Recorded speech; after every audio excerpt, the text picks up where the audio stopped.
In this video, I'm gonna show you how to fix the World of Warcraft error number 132 or 0X85100084.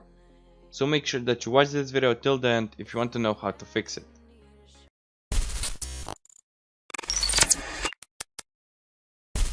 Before we start, I just want to say subscribe to my channel and like this video if it helps, and let's start.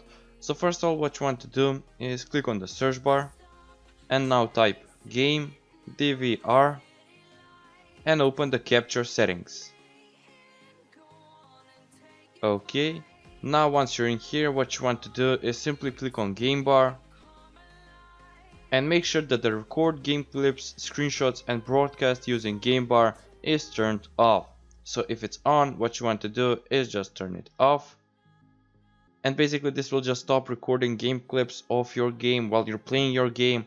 And I don't know why, but this is the fix to this problem. That's it for this video. Thanks for watching, and please subscribe to my channel and like this video if it helped. Bye.